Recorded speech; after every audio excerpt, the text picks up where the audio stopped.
Enfim, e mediando a mesa, Leila Bianchi, que é professora da Unirio, que é historiadora.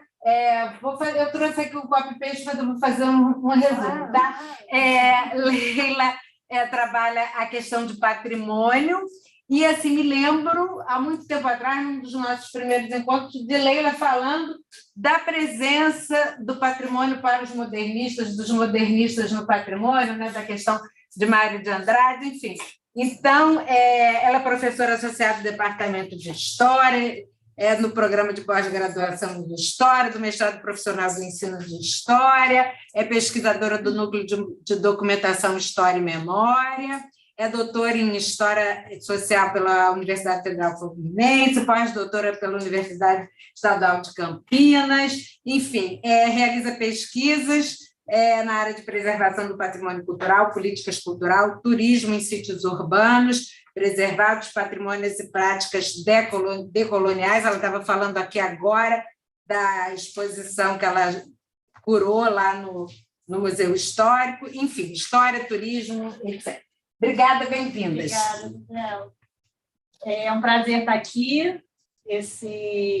Acho que começar dando os parabéns à Isabela, a todos que participaram da organização desse seminário. 22 é a Modernidade no Rio de Janeiro. Tem uma excelente programação. Hoje eu pude acompanhar a mesa de manhã com a presença do Edmilson, que foi professor de muitos de nós aqui, conforme estávamos falando aqui no início. É muito bom podermos retomar aqui uma atividade presencial também, né? Esse ano, cada evento que vai é mais uma alegria nesse sentido também, ao mesmo tempo que a gente está podendo contar agora com essa participação também online, ampliando aí as escutas, né, os debates, com essa possibilidade. Todos que trabalham com a memória social compreendem que essas efemérides são sempre momentos de disputa, né? São momentos de revisitar, na verdade, esses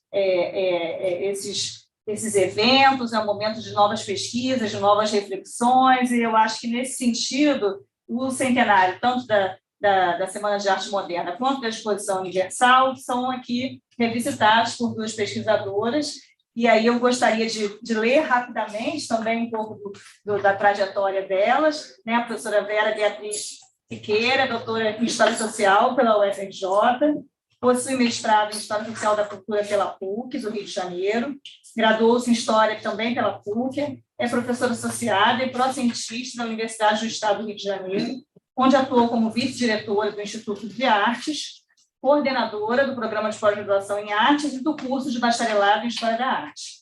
É membro do Conselho Editorial da revista 1920. Suas pesquisas em História da Arte privilegiam as relações entre artes e processos de institucionalização, com ênfase em arte moderna e contemporânea, especialmente no Brasil. É autora dos livros Arte do Brasil nos anos 20 e anos 40, Wanda Pimentel,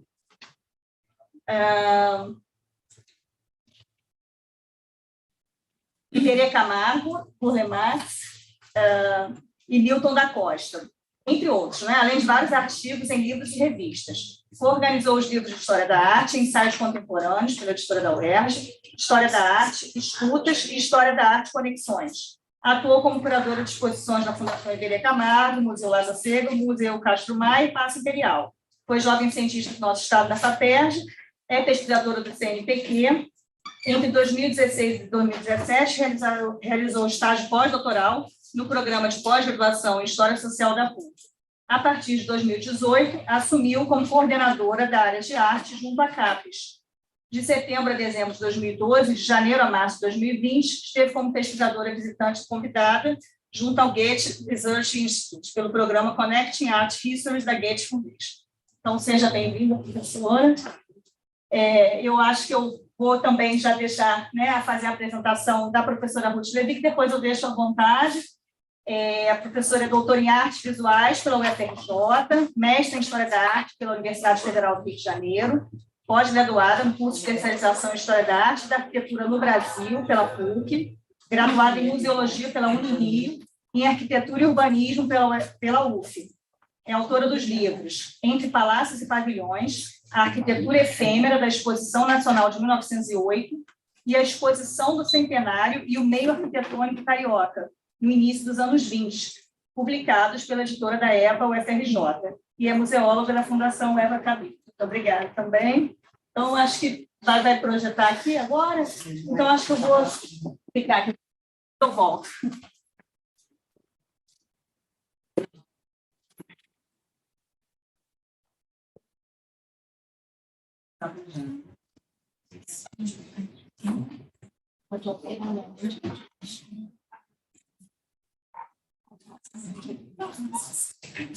Tem que apagar a luz, gente.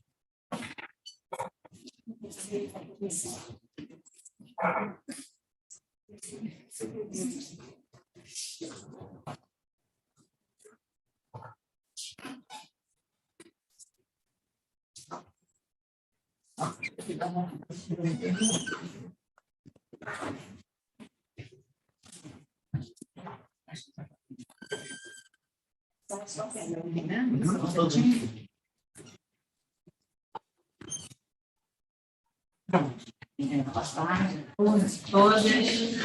Primeiro, gostaria de agradecer, né, o convite da Isabela, que me fez diretamente o convite para participar desse evento. É sempre bom a gente poder discutir, falar mal, né, Semana de Arte Moderna, que sempre uma ocasião interessante. E eu já queria explicar também, porque o título da minha apresentação ficou além da Semana de Arte Moderna, um pouco diferente do que sugere o título aqui em São Paulo, né, em 1922, porque, na verdade, a historicidade da Semana de Arte Moderna é muito maior do que o momento da realização dela. É o local e o momento. São Paulo, 1922, fevereiro de 1922.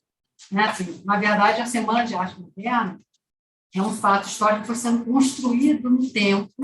Né? Então, eu falar um pouco sobre o que eu vou falar aqui, um pouco, a primeira parte, sobretudo, é como a gente foi construindo esse fato, na Semana de Arte Moderna, em 1922, e, ao mesmo tempo, convertendo esse fato histórico no mito, né? No mito de origem do nosso modernismo. Então, a primeira parte que eu vou falar fala basicamente disso. E, na segunda parte, eu vou propor um outro percurso para a gente pensar a modernidade brasileira fora dessa vertente mais oficial e hegemônica.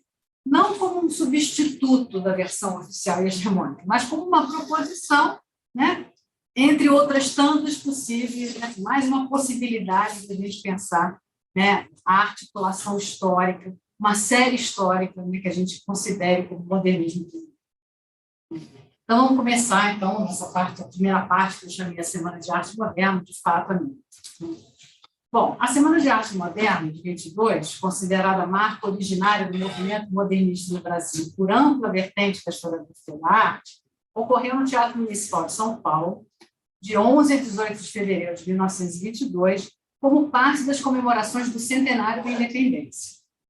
Teve apoio direto do governo de São Paulo, integrava diretamente também um projeto de modernização encampado pelas elites paulistas.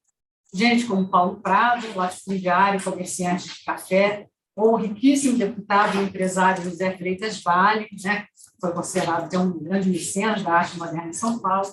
O presidente do Estado de São Paulo, né, Washington Luiz, estavam entre aqueles que deram apoio, não apenas logístico, mas também financeiro na semana. Com esse apoio da burguesia ilustrada, de tradição rural, e com sonhos de modernidade, foi se organizando um evento que servia, antes de tudo, né, ou antes de outra coisa, né, para materializar a perspectiva, ou sonho, ou desejo, né, de um Estado rico e moderno e de uma capital comparável às grandes metrópoles. Outro célebre evento comemorativo do centenário da independência em São Paulo foi a inauguração do monumento, na época não estava concluído ainda, né, à independência do Brasil, às margens do Riacho do Ipiranga, em frente ao jardim que tinha sido reformado alguns anos antes, do Museu do Ipiranga. Idealizado pelos italianos Ettore Ximenes e Manfredo Manfredi, é feito de granito, com esculturas e relevos representando momentos de luta pela independência e personalidades que participaram desse processo. Uma das suas faces traz a interpretação do famoso quadro de Pedro Américo e sua alegoria do grito do Ipiranga, né? Aquela que imperou independência ou morte.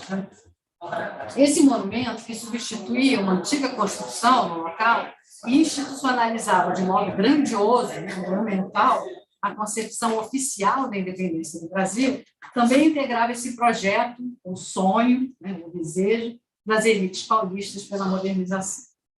Do mesmo modo, a nova ornamentação do saguão e do salão de honra do Museu do Ipiranga devia funcionar como, eu vou citar o Toné, que era o diretor do museu à época, evocação de todos os grandes lances da história do Brasil, revestindo o edifício do museu de uma feição de panteão, empolgadora ao primeiro contato da vista dos visitantes com as suas pinturas e esculturas.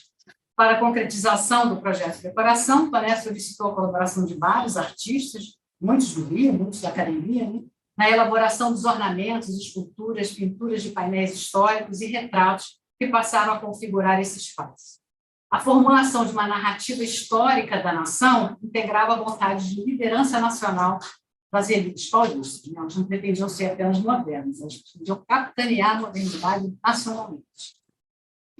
Voltando ao tema da semana, dela participaram arquitetos, literatos, né, liderados por Graça Aranha, né, que era o grande nome que deu peso ao evento. Né? O Oswaldo Andrade, inclusive, dizia que sem o Graça Aranha eles não conseguiriam falar nem numa cantina do Brás, que dirá no Teatro Municipal. Né? Então, o Graça Aranha era o grande nome de peso realmente da semana. Né? Músicos, né? Arquitetos, né? Arquitetos, literatos, músicos, além dos artistas plásticos, né? Os escultores. Vitor Brecheret, eu selecionei obras que estivessem presentes na semana de 22. Tá? Então, são as obras mais conhecidas dos artistas que eu vou falar, mas são obras que tiveram William Brecheret e Wilhelm Harber.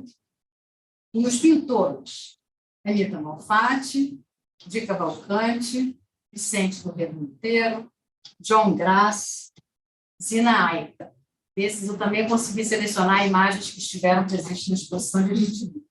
Né? Dos outros que eu vou falar a partir de agora, não. Né? O Ian de Almeida Prado, Alberto Martins Ribeiro e Ferrinhac. Ferrinhac, na verdade, é Inácio da Costa Ferreira, um ilustrador, que apresentou na semana uns trabalhos conjuntos com outro ilustrador chamado Antônio Paim Vieira. Na ausência de obras que estivessem presentes em 22, eu solucionei do Ian Almeida Prado esse desenhinho, por exemplo, que ele mostra a disposição das obras na semana de 22, no saguão do Teatro Municipal, com paredes, tablets. Bom, foi, portanto, um evento bastante curto, né? Como vocês podem ver, muito eclético, sem um programa estético definido, cuja relevância histórica foi sendo construída nas décadas seguintes, até converter-se no mito de origem do nosso modernismo. Nesse processo, como vocês também imaginam, né, houve muita depuração, até a formação de um grupo restrito de intelectuais que ficaram na direção do movimento. Alguns participantes da semana ficaram esquecidos ou foram desvalorizados. Ferrinhac entrou em 1925 para a polícia e abandonou as armas. Zina Aita retornou para a Itália, né, sua terra natal, e, em 1927, passou a se dedicar especialmente a realizar painéis, afrescos e projetos de interior. Martins Ribeiro e Wilhelm Harber são mencionados na história da arte brasileira quase que exclusivamente por terem participado da semana. John Grass notabilizou sua atuação a partir de 23 como decorador de interiores, sendo um dos responsáveis pela introdução do Art Deco no país. Embora sua obra pictórica, né, que ele continuou realizando, apresente instantes de diálogo muito direto com temas e questões do movimento moderno brasileiro, chegando à abstração nos anos 70. Ian de Almeida Prado chegou a participar das revistas modernistas, a Claxon e a revista de Antropofagia, mas acabou por divergir fortemente, né, de Oswaldo Andrade, afastando-se do movimento e tornando-se conhecido como historiador. Né? Ele lançou em 1935 os primeiros povoadores do Brasil, né? Além de atuar como colecionador de Brasiliana. Né? É a coleção dele que forma o núcleo inicial da Brasiliana da USP. Muito já se falou contra a mitificação da arte moderna, da Semana de Arte Moderna, e com bastante razão. Historiadores da arte e da literatura destacaram a repercussão pública limitada do evento, tanto em termos de sua assistência direta, quanto de sua recepção crítica imediata. Di Cavalcanti criticou, sobretudo nas suas memórias, no seu livro de memórias, criticou a semana por seu caráter mundano, reunindo exclusivamente a elite gorda paulista, ele fala bastante sobre isso. Né? Hélio Selinger, né, crítico de arte ligado ao grupo modernista, também afirmou numa crônica no Correio Paulistano, publicada poucos dias antes do evento, que, pelo lado social, a semana prometia ser, as palavras são dele, o maior acontecimento mundano da temporada, depois do baile dos Campos Elíseos. A própria ideia da semana teria nascido na casa de Paulo e Marinette Prado, em Higienópolis, quando esta, Marinette Prado, sugere se fazer algo como nos festivais de Deauville, na França, reunindo moda, exposições, concertos. Mesmo os escândalos causados pela reação do público e as vaias das apresentações musicais e literárias parecem falar mais da vontade da elite de se exibir e de se assistir do que de qualquer outra coisa. Quanto à recepção em jornais e revistas, é bom lembrar que a grande maioria dos intelectuais modernistas escrevia nos poucos veículos da época, que acabaram sendo grande espaço de divulgação da semana. O próprio Hélio Selinger, que eu já falei, ao noticiar o último dia da semana, fala em vitória e triunfo, dando bem os contornos do que entendia por isso. Eu volto a citá-lo. Tudo que São Paulo tem de mais puro, mais aristocrático, mais fino, tudo que nesta terra não ladra, não ganha, não cacareja, não morde, aplaudiu com calor os libertadores da arte, sagrando seu esforço e fazendo frutificar gloriosamente o seu exemplo. O caráter elitista da semana também estava na base de várias críticas ao fato de valorizar apenas certas experiências estéticas em prol de outras.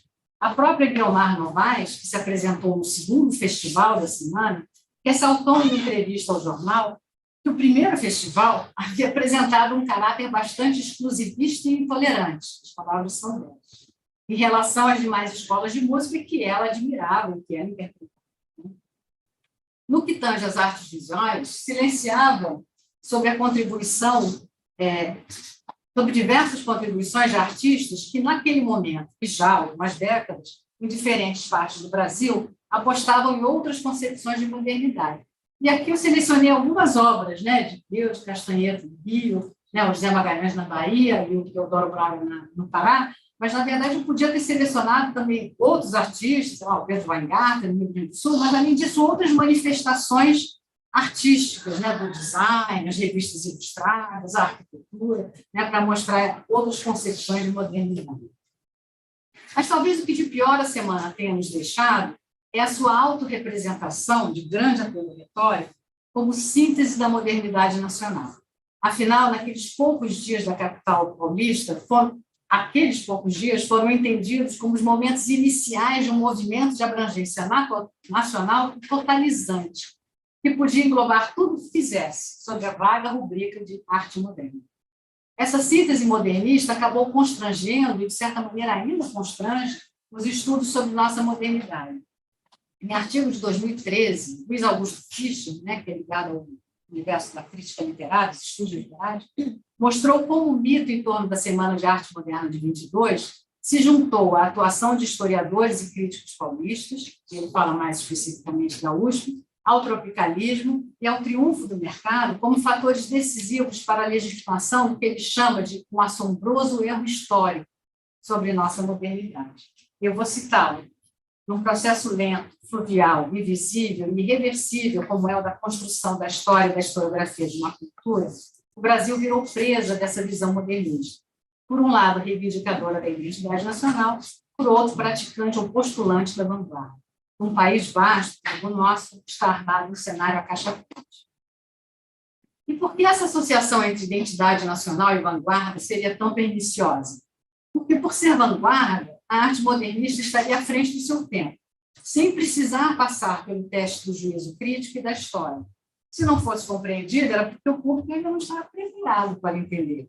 Né? E o próprio Mário de Andrade escreve para o Hélio Selinger, que publica no jornal a carta que ele mandou, dizendo assim, fomos vaiados, somos um sucesso. Sabe assim, aquilo era entendido como um sinal positivo. Por outro lado, ao plasmar a identidade nacional, aquela verdadeira, né, porque eles não querem a concepção tradicional da ideia de nação, não, eles estão falando que eles vão revelar aquela identidade nacional verdadeira, recalcada pela colonização, também estariam dispensados de justificar-se em termos sociais e culturais. mesmo os seus compromissos com as elites e com o governo, ou a condescendência, para dizer o mínimo, de seus olhares para aquelas figuras que eles mesmos entendem como representativos, né, do que seria o nativo, o primitivo ou popular, os indígenas, os caipiras, os tipos populares, os negros, deveriam ser ignorados, ou, né, superados, digamos assim, tendo em vista a grandiosidade do seu projeto de afirmação da chamada brasilidade modernista. E foi falado aqui do patrimônio, né, também a ideia de patrimônio nos anos 30, né, a concepção modernista de patrimônio também era assim, não precisava passar pelo teste da história. Né? A arquitetura moderna entrou direto, né, como patrimônio cultural. De outra parte, ao se converter a Semana de Arte Moderna em mito originário da modernidade brasileira, estava se institucionalizando uma certa leitura do nosso modernismo, especialmente formulado no campo da literatura, com evidente destaque para a obra do Antônio Cândido, né? Mas que rapidamente se oficializou na historiografia da arte. O modernismo passou a ser entendido numa sequência evolutiva, tratando o período anterior aos anos 20 como pré-modernista, no qual os artistas podiam ter, quando muito, intuições modernas, mas que seriam desenvolvidas depois, né? Os anos 20 como ruptura, os anos 30 como atualização e consolidação das conquistas anteriores, e os anos 40 como a década em que o movimento se torna rotineiro. O choque deixa de ser transgressão e se torna norma estética. Me parece evidente que o processo de difusão e institucionalização da arte moderna no Brasil não pode ser entendido com essa linha reta que vai da intuição à acomodação. Até porque perpetuaria essa ideia, né, de que o modernismo brasileiro foi uma ruptura, o que a gente não sabe muito bem, naturalizando a síntese mítica dos próprios modernistas e a sua autorrepresentação como vanguardistas.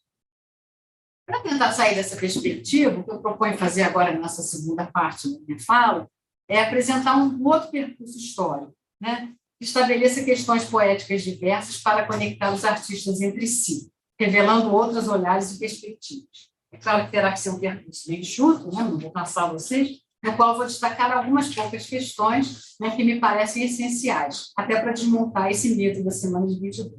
A primeira delas diz respeito à questão da expressão. Está muito conectada a exposições que aconteceram antes mesmo da semana, né, que não foram, que são hoje entendidas como antecedentes da semana. Então, entrando nessa questão da expressão, eu achei que um caminho interessante seria começar pelo próprio Harber, William Harber, que estava na Semana de 22, né? Foi um dos artistas da Semana de Arte Moderna, e que foi esquecido pela história de nosso modernismo. Ele é escultor, desenhista, restaurador e professor, nascido em Kassel, na Alemanha, em 1891, e residiu em São Paulo entre 1920 e 25. Ele trabalhava como ilustrador na editora dos irmãos Weinsdorf, em São Paulo.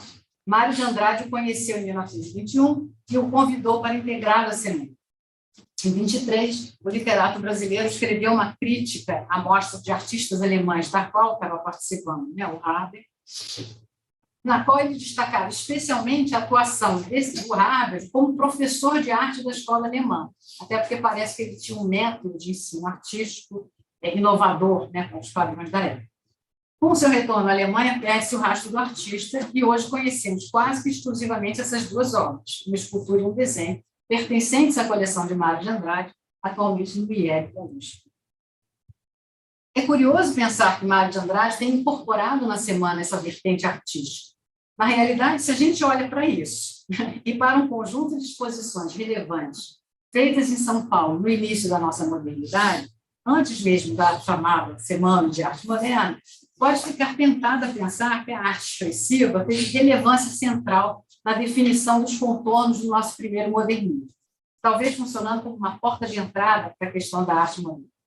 Refiro-me especialmente às mostras de Segal, né, Lazar Segal, São Paulo e Campinas, em 1913, e à célebre exposição de Anita Malfatti, em 1917, junto com seus companheiros de estudo no Ateliê Livre de Homer Boss, nos Estados Unidos. A obra de Segal, no momento da exposição, em 1913, dificilmente poderia ser qualificado, em termos rigorosos, como expressionista. Ele morava à época em Dresden, participando dos debates sobre a modernização da Academia de Belas Artes, na qual frequentava a classe avançada. as pinturas e desenhos que exibiu no Brasil ficavam no meio do caminho entre romantismo, impressionismo e expressionismo, tanto em termos formais quanto temáticos. A mostra foi inaugurada em março de 1913, numa sala na Rua São Bento, em São Paulo, e em junho no Centro de Ciências, Letras e Artes de Campinas.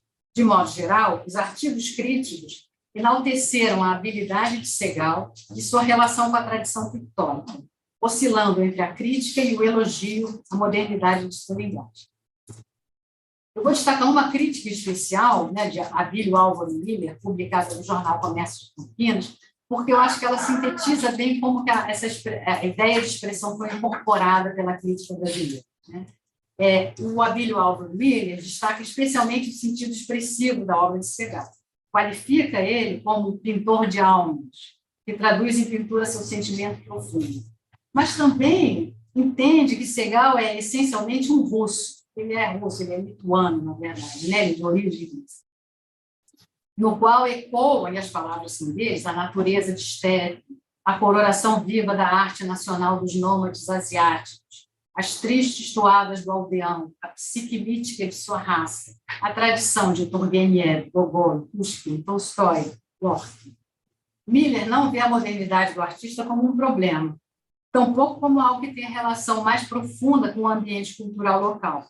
A arte vinculada à tradição expressionista é percebida como uma tendência estrangeira, dadas as inflexões nacionalistas da nossa crítica de arte desde os anos 20.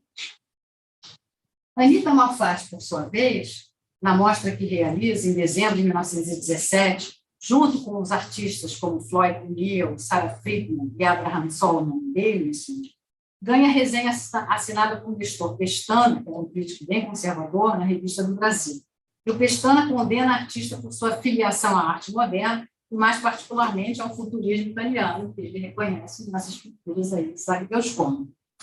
Na célebre crítica de Monteiro Lobato, né, que acabou tornando essa exposição tão conhecida, né, chamava-se A Propósito da Exposição de Anita Malfatti, publicada no Estado de São Paulo em 20 de dezembro de 1917, e republicada em 1919 com o título que a tornou famosa, né, Paranoia ou Mistificação, o apelo por uma arte propriamente brasileira se fundia à recusa em bloco da modernidade artística, cujo princípio criativo era identificado como a deformação da realidade.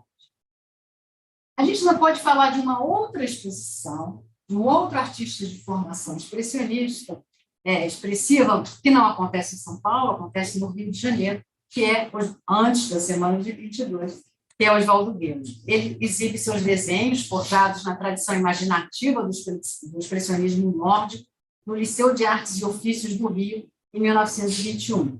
O Liceu ele tinha se convertido no segundo lugar, segundo espaço de exposição mais importante do Rio, depois dos salões da Escola de Belas Artes.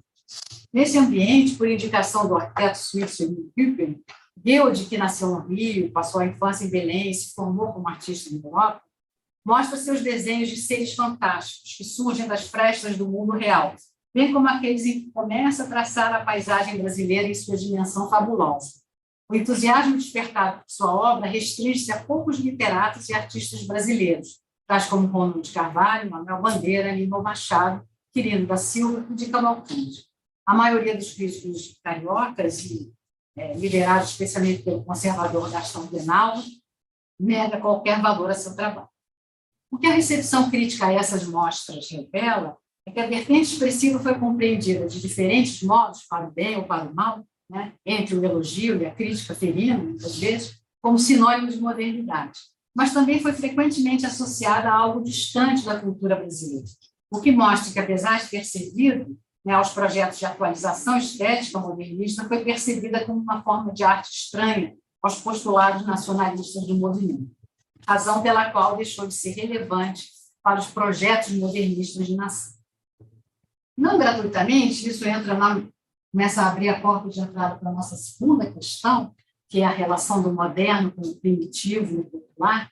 Não gratuitamente, a partir de 1924, Anita Malfatti, né, que é vinculada a essa tradição de arte expressiva, e havia se tornado a figura mais relevante do movimento modernista paulista, a partir de 22, perde a centralidade para Tarsila, né, Tarsila do Amaral. Frequentemente se justifica esse fato, né, eu coloquei duas obras dela, a Índia, né, da Anita, e a Bartolomeu de Tarsila, que todo mundo conhece, né, para a gente pensar como se deu essa transição, né, essas figuras originárias, primeiros brasileiros, né, da Índia ao Abaporim. Frequentemente se justifica esse fato pela preferência dos modernistas pela estética pós-cubista de Tarsila. Mas acho que a comparação das leituras que ambas fazem do primitivo ou do primitivismo é importante para a gente entender o porquê disso, né, dessa transição. Antes de mais nada, eu preciso dizer que o primitivismo participa da vasta corrente antipositivista e anti-intelectualista que toma conta da Europa desde os anos 10, repousando na reivindicação crítica de liberação das normas estilísticas, morais e mentais. O primitivo moderno é a encarnação desse outro da civilização ocidental, capaz de colocar em questão e contestar os modos de pensamento e ação do homem europeu. Pode ser encontrado em civilizações diversas, remotas, tanto no tempo quanto no espaço, mas também em figuras capazes de atuar como marginais ou o que eles chamavam, os franceses gostavam de chamar, de primitivos do interior, né? Tais como camponeses, crianças, doentes mentais, mulheres. Para as duas artistas brasileiras que estavam em Paris nos anos 1920, né, a adesão ao primitivismo passava a ser quase uma exigência cultural, né, da própria cidade de Paris, dos próprios parisienses, né, uma obrigação de origem, por serem mulheres e por serem não europeias. Né. Se a Anitta queria fugir conscientemente dessa imposição, preferindo, quando muito, elo distante com o primitivismo clássico dos artistas dos primórdios do Renascimento, sua amiga Tarsila decide também conscientemente ocupar esse lugar. A artista Tarsila, essa é minha amiga, né? Tarsila investe, eu gosto sempre de mostrar esses dois retratos juntos, né? Por conta dessa mãozinha, né? Essa semelhança da mãozinha que conecta essa pose desses dois retratos. A artista investe para tornar sua primeira individual na capital francesa um sucesso. Opta pela Galeria Percier, na famosa Rue Laboetie, centro nobre do mercado de arte parisiense. O catálogo tem prefácio assinado pelo poeta francês Blaise Cendrars, de quem era amigo. As molduras são encomendadas ao celebrado Pierre Legrand, conhecido por usar materiais exóticos em suas obras e cobrar preços exorbitantes. Mas o que mais chama a atenção do público e da crítica é a presença em telas como Monte de Favela, né? E a negra está aí, Monte de Favela, como se chama, né? De tipos populares do Brasil. Vários críticos associavam o trabalho de Tarsila ao de Fernand Léger, seu professor, destacando a técnica apurada do artista e sua conjugação de ingenuidade e inteligência. Mas devemos pensar essa questão do primitivismo em termos culturais mais amplos. Por mais críticos que sejamos, os modernistas de São Paulo, aí que voltam duas imagens também da Anitta, né, o tropical da Anitta, o carnaval em Madureira, do Tarsila.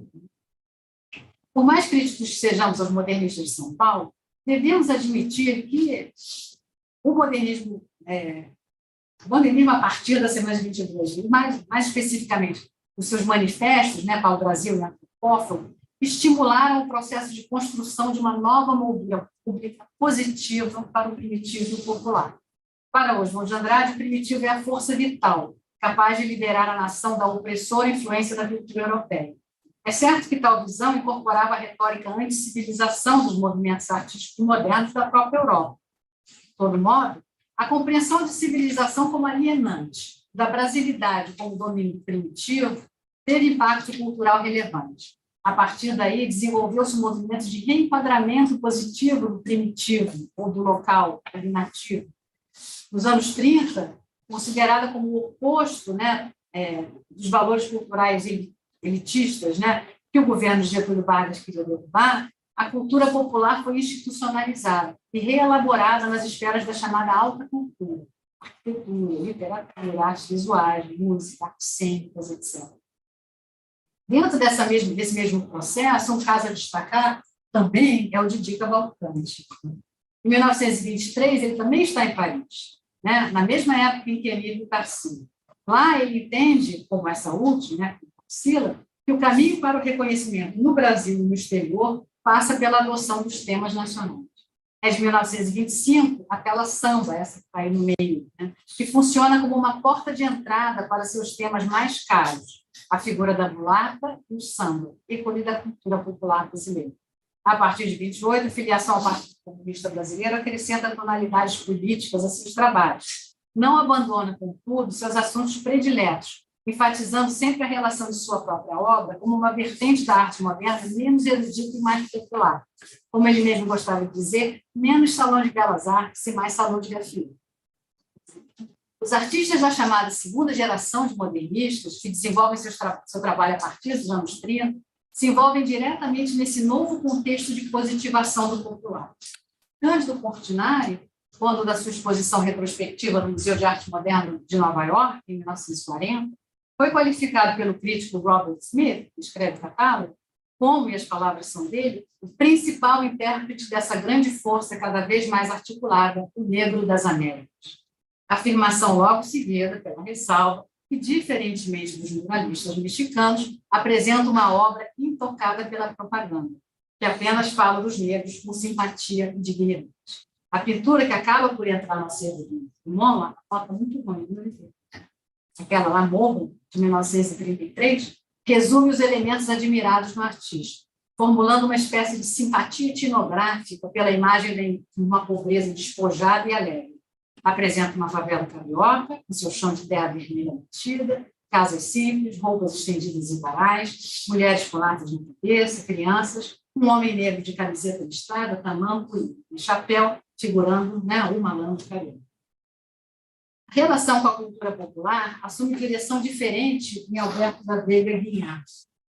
Na tela Os Noivos, de 1937, o interesse de Guimarães pela cultura popular se revela não apenas no assunto da pintura, mas também no afeto em que explora alguns elementos visuais, tais como o elaborado decorativismo da indumentária e dos adereços da noiva, o uniforme impecável do noivo, o vaso de cerâmica vermelha com florzinhas nativas no parapeito da janela, os padrões decorativos de papel de parede, cortina e tapete, a bandeira do Brasil tremulando na sacada da casa colonial, o balcão externo trabalhado, a pintura do coração de Jesus na parede do fundo, a cadeira branca com almofada vermelha, a pose hierática dos noivos que olham para o pintor como uma típica fotografia de casamento.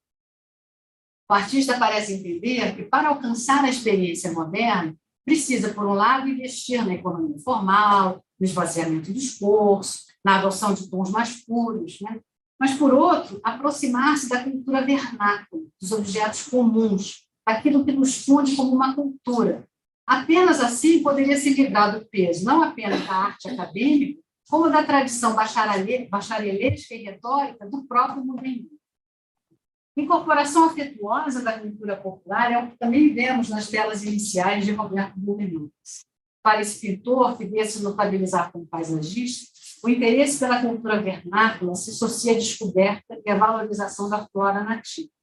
Nas telas desse período, Blumenau incorpora tipos populares, cenas de bares, naturezas mortas com plantas nativas e objetos corriqueiros.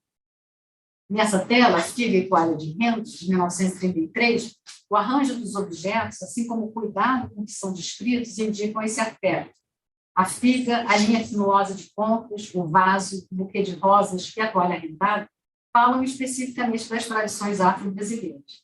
Cabe lembrar que flecha, como tem as inscrições no braço da figa, e pássaro na pintura do vaso, são signos do orixá Oxóssi, um caçador mítico que vive na floresta, aqui representado em seu ciclo de nascimento, crescimento e morte, pela semente das pontas, tronco da figa e as flores.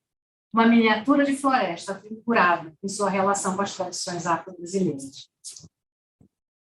José Bansetti, por sua vez, se torna um dos responsáveis pela consolidação das conquistas pictóricas modernas e, se a gente olhar retrospectivamente, pela mediação entre os esquemas modernistas e a abstração geométrica. No caso de suas marinhas, o pintor vale-se de metonímias, abreviações e distorções, de forma a produzir um estranhamento do sistema projetivo. Sua atração espontânea por Gauguin o leva a desenvolver a empatia com a brasilidade, ainda que sua pintura não seja nacionalista. Não gratuitamente, escolhe a praia como espaço privilegiado para viver o seu destino. Litorais são espaços fronteiriços. O mar é o outro da terra, mundo sem lei, lugar de sobrevivência econômica sem regulação trabalhista. A geografia de litorais de Bansetti fala da fissura entre a fluidez atmosférica da paisagem e a ordem rigorosa da pintura, entre a modernidade, que é tudo que resiste a ela. E concluo o nosso percurso, para a alegria de vocês, com a obra de Alfredo Volpi, que talvez seja, de todos os artistas modernos, o que se manteve mais próximo do universo popular. Mas é preciso notar que a aparente facilidade das obras de Volpi é um elemento privilegiado na fruição de seus trabalhos. Quanto mais olhamos para ele, mais essa ingenuidade vai se convertendo em edificação deliberada.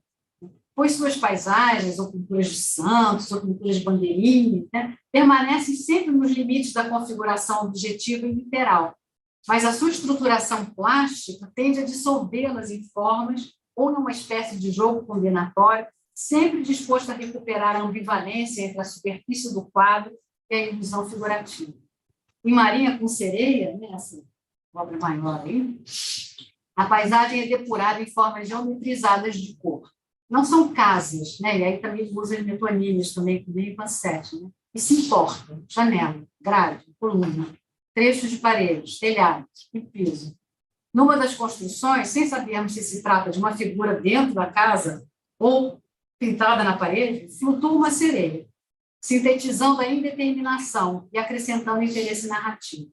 A brasilidade em Volpi é intrínseca à sua pintura. Está na simplicidade formal, na cor, na artesania da têmpera sob tela de linho, nos temas, na relação direta e não literária com a cultura popular. É claro que eu poderia, talvez devesse, né, mencionar outros tantos artistas, mas creio que podemos concluir, a partir desse conjunto pequeno de artistas e obras, que a arte moderna brasileira alcançou seus melhores resultados quando compreendeu que precisava dar certo por si mesma, né, sem contar com suporte institucional, experimentando a precariedade com rudeza e sinceridade. Quando se entendeu como fim de linha, não como começo de nada, ou projeto de nada, né? Como veículos de indeterminação e não como projeto nacional, como estratégia para forçar os limites e não para estabelecê-los. Enfim, quando foi em tudo oposto ao que se pretendia ser na Semana de Arte Moderna. Aí, nesse lugar, a despeito da fragilidade da nossa modernidade, ou talvez até por causa dela, podemos ser modernos, outros modernos.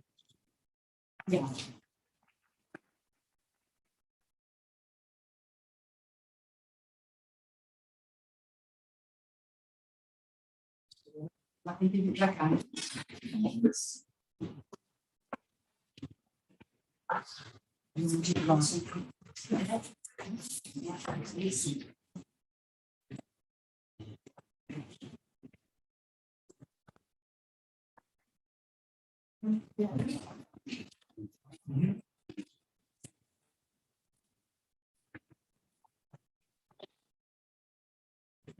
Não dá para fechar essa janelinha que fica ali em cima da coisa, não? Não, acho assim, eu acho que tem um tracinho ali no Milamisa, não? Não, lá em cima, do lado, no canto superior esquerdo. Acho que fica minúsculo. Lá em cima, no canto superior esquerdo tem um tracinho. Ah, que lindo. Eu devia ter pedido isso no início.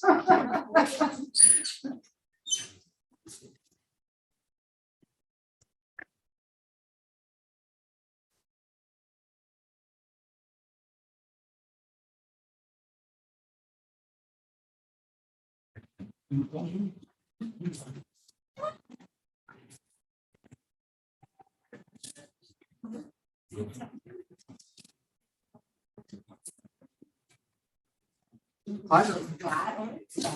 Boa tarde, então. Prazer estar aqui. Queria agradecer muito o convite da Isabela para poder falar aqui da exposição de 22, nesse momento tão importante.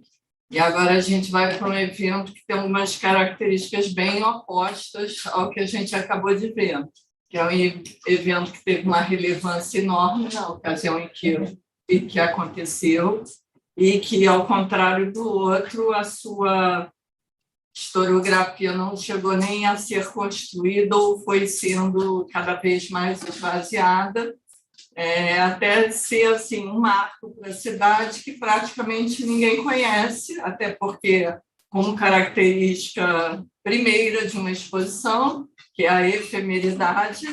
A maior parte das suas construções, dos seus marcos, foram alguns logo depois da exposição e depois, ao longo das décadas seguintes, foram sendo apagadas, seu traçado em grande parte também. Então, é assim, uma coisa que, com a criação e outros elementos que chegaram para a cidade, outras reformas urbanas, porque parece que a gente está sempre, né, destinado às reformas, esse momento foi sendo cada vez mais apagado. O movimento que tem sido feito agora, em 2022, né, acho uma coisa assim, muito interessante, até porque meu estudo, minha pesquisa sobre a exposição um pouco antiga já, né? A Ana, que foi minha professora lá na EB e tudo.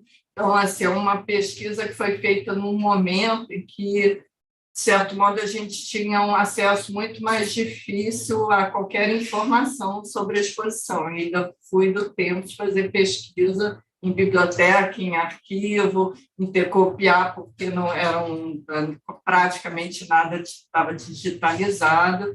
E agora, nesse 22, o que eu tenho sentido, porque eu voltei, né, há algum tempo a também me debruçar mais sobre a exposição, é que a gente está com um material muito farto, né, para estudar isso, para pesquisar, muita gente pesquisando, e isso é uma ótima notícia, porque assim, o evento em si, eu adorei a palestra do meu antigo professor Edmilson hoje de manhã, eu adoro ouvir ele falar, mas uma coisa só que, assim, até porque é o meu objeto de estudo e eu não posso concordar, é que a exposição não tem a relevância que ela tenha feito num momento em que ninguém mais fazia exposição, não é verdade, as exposições continuaram sendo feitas, são feitas até hoje.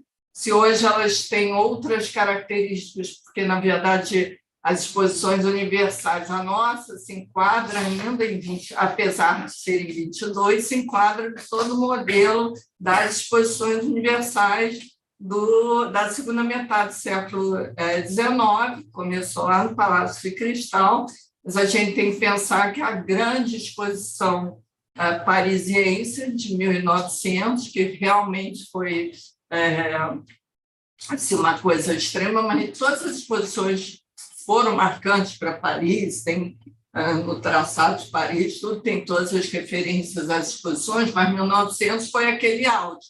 Depois foram feitas outras, mas assim, então esse lapso aí de tempo é muito curto, de 22 anos. Então, eu acredito que a exposição do centenário ela está muito bem situada ainda. A gente tem sempre esse delay, ou tinha, ou continua tendo, muitas vezes, em alguns aspectos, esse delay em relação ao que estava acontecendo na Europa.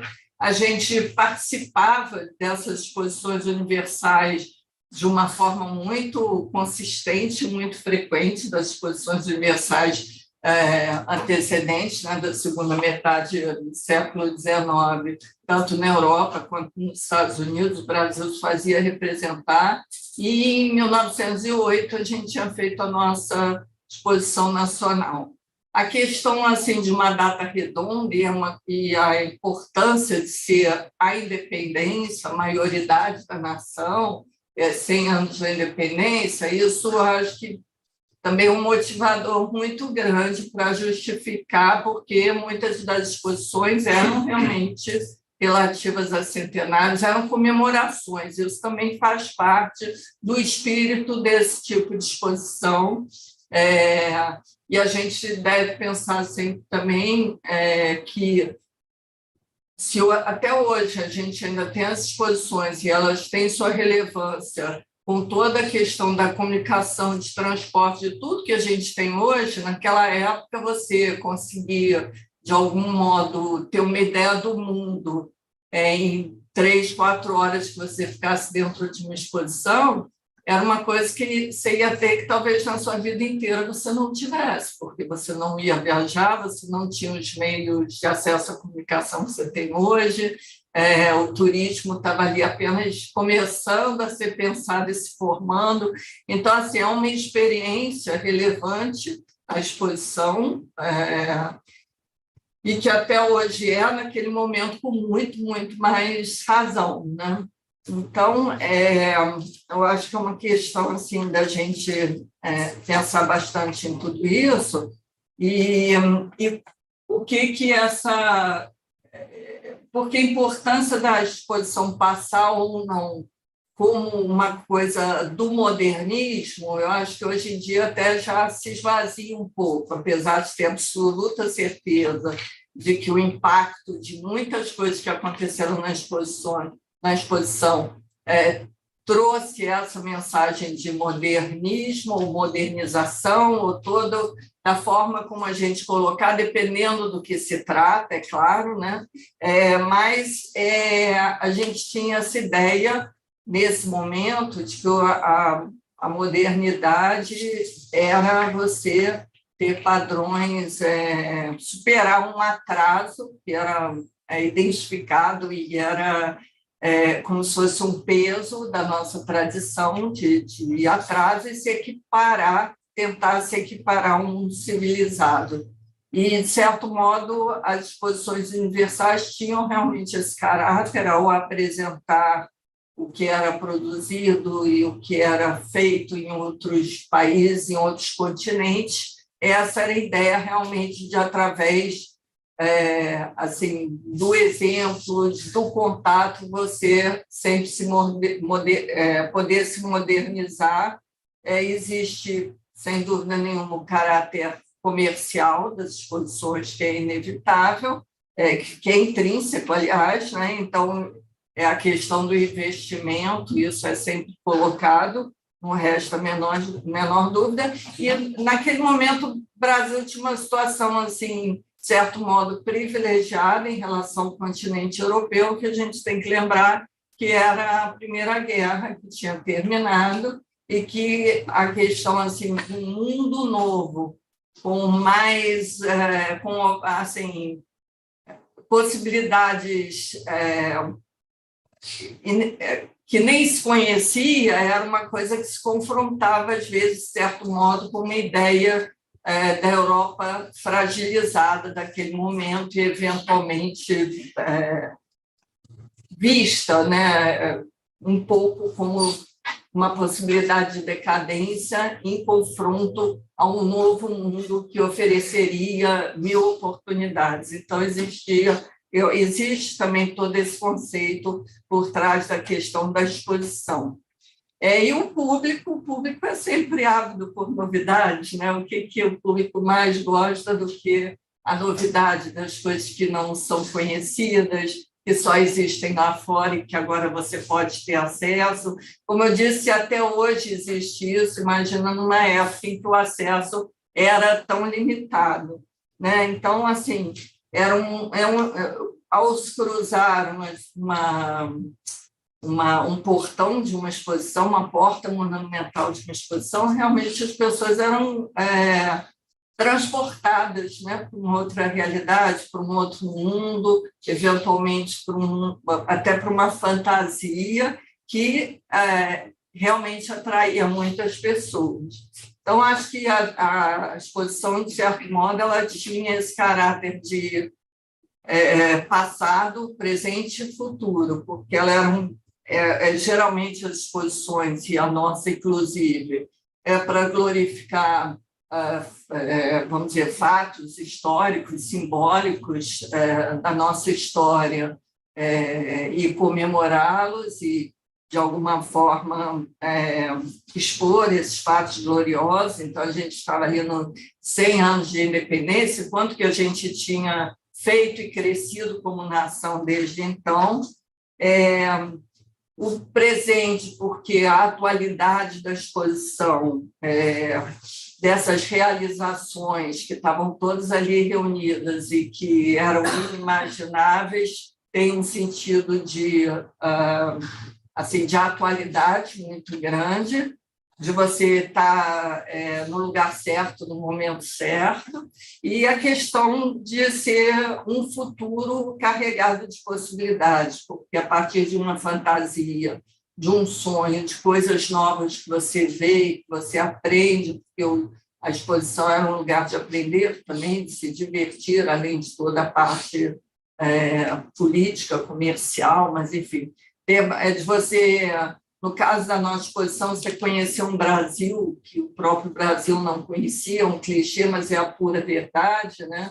Então, assim, você está em contato com tanta coisa, te leva para um mundo de possibilidades que, na verdade, é o lado bom e o lado ruim, porque a gente fica sempre... A gente é o eterno país do futuro e não consegue muito sair disso, e muitos... se a gente for ver, a gente não teve nenhuma outra exposição desse tipo depois disso, mas cada evento que a gente tem, que é de uma importância mais relevante, que tem, novamente... intervenções urbanas e que a cidade se mobiliza e tudo, tem sempre essa coisa de você achar, não, agora a gente está atingindo um ponto que não tem como voltar atrás, e a gente sabe muito bem que sempre tem como voltar atrás, infelizmente. Né? E aqui... Então, é impossível começar a falar da exposição sem falar da questão urbana, porque a gente tem aí, já falamos aí de manhã com o Edmilson, né? A gente tem essa questão do Morro do Castelo. Isso era, como ele lembrou, e a gente sabe, um projeto antigo, mas a exposição, na verdade, com a exposição, o projeto conseguiu sair do papel, conseguiu se materializar, e a exposição, de certo modo, deu uma...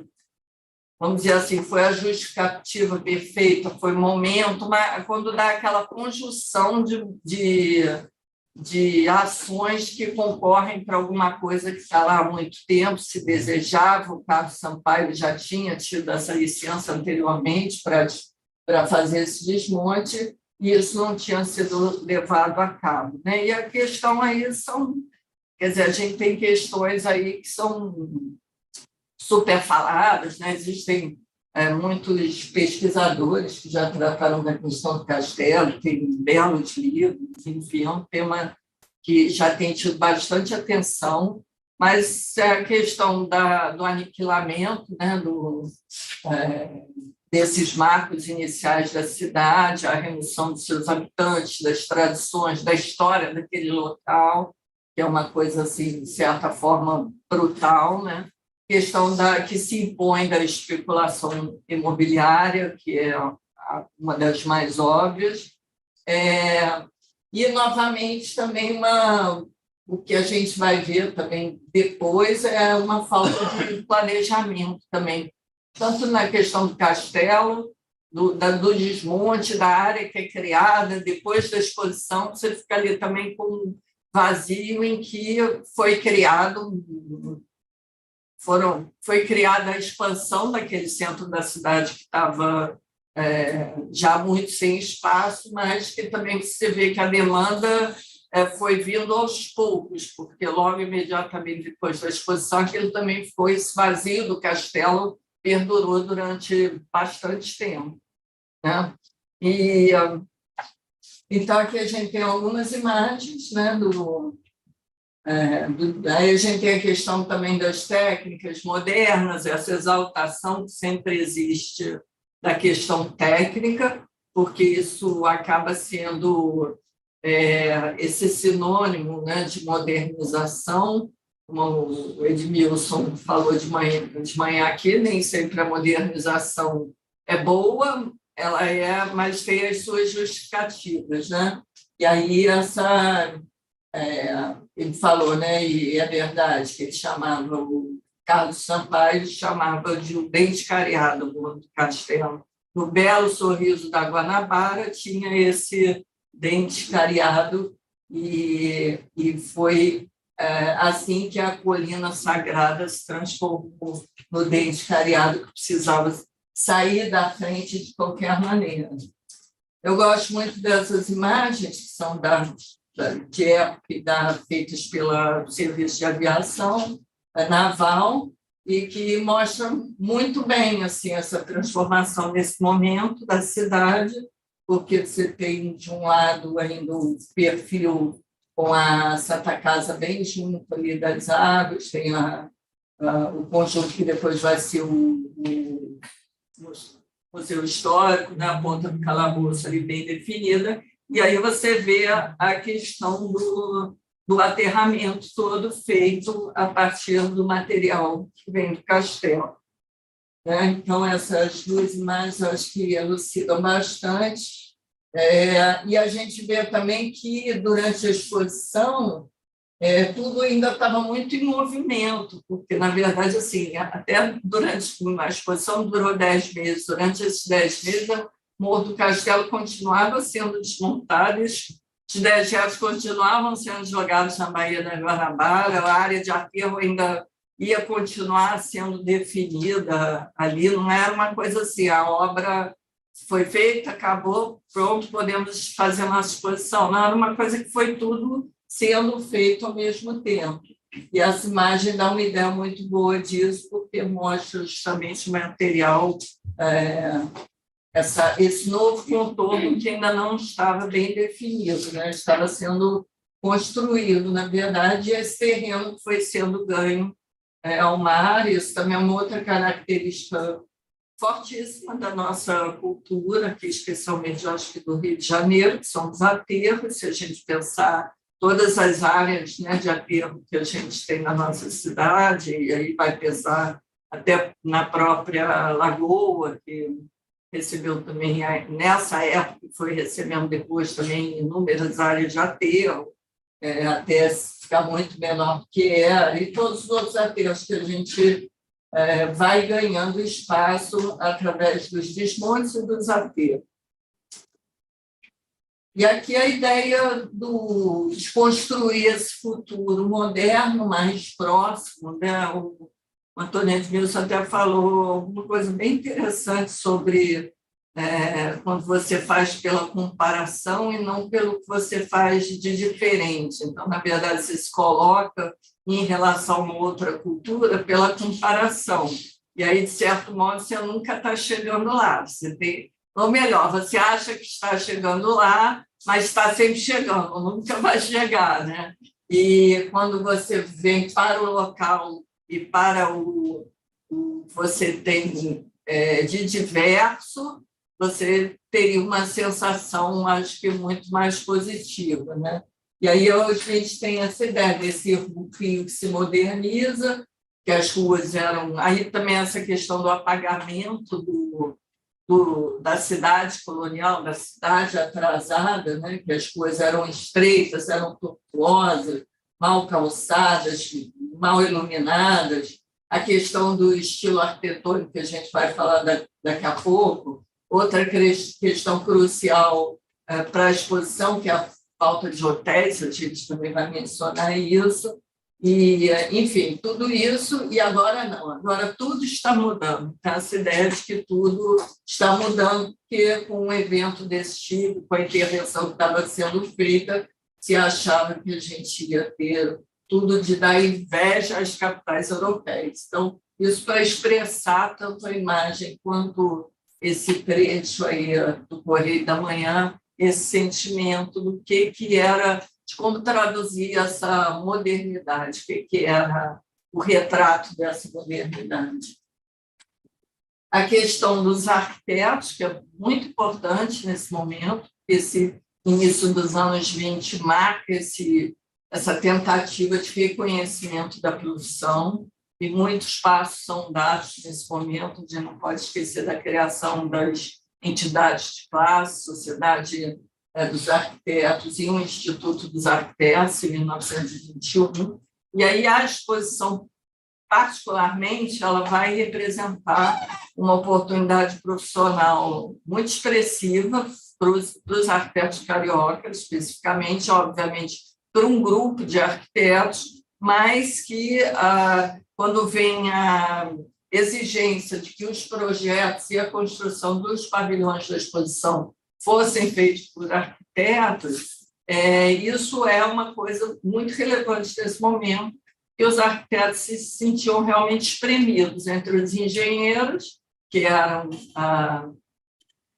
a profissão, né, de elite, e os que se chamava na época os empreiteiros, que eram os antigos mestres de obras, a quem boa parte das obras eram dadas a fazer, às vezes até sem projeto, ou muitas vezes com projetos, mas que, para os arquitetos, aquilo fazia com que a cidade fosse essa cidade mal ajambrada, sem planejamento, sem nada. Então, nesse momento, além dos arquitetos terem a sua produção mais reconhecida, terem esse apelo, eles também, de certo modo, tinham as expectativas de também influir na questão do espaço urbano, não só nos prédios, isoladamente, mas na questão urbana da cidade. E aí o Carlos Sampaio, com essa cartada aí, ele acaba sendo considerado, pelo menos naquele momento, como um engenheiro que soube reconhecer o valor dos arquitetos, soube abrir essa oportunidade e garantir que essa exposição, a partir desse momento, desse evento, realmente as coisas fossem feitas como deviam, com os arquitetos à frente do que era o seu papel, que era desenhar os prédios e as cidades. Então, além disso, eu botei essa referência à arquitetura no Brasil, porque era uma outra forma que os arquitetos, um outro meio que os arquitetos passaram a ter nesse momento, com a criação também de revistas especializadas, o que é muito importante. Aqui eu coloquei os mapas da exposição, só porque eu não tenho certeza se todo mundo tem muita ideia do que era o espaço da exposição, mas para se ter a ideia, por aqui é o pavilhão da França, que é o Petit Trianon, que está lá até hoje, na Presidente Wilson. Então, isso nos dá uma ideia, aqui o Palácio Monroe, então dá uma ideia do que era a Avenida das Nações, que ia lá até onde hoje é a ponta do Museu Histórico. Essa parte era chamada de Avenida das Nações, onde estavam principalmente os pavilhões estrangeiros enfileirados, e a outra seção, que era chamada Seção Nacional, ou Seção Norte, onde estariam os pavilhões brasileiros. De certo modo, essa configuração, o fato do prédio do Museu Histórico, do conjunto arquitetônico que existia antes e que foi transformado em pavilhão das grandes indústrias, com a criação do Museu Histórico, de forma, talvez, imagino também que tenha determinado um pouco esse mapeamento, e era a área, como a gente viu naquela foto, que ganhou esse aterro todo para poder ser construído. Esse é um mapa que encartava o catálogo da exposição que a gente fez em 2013, no Centro Cultural dos Correios, por ocasião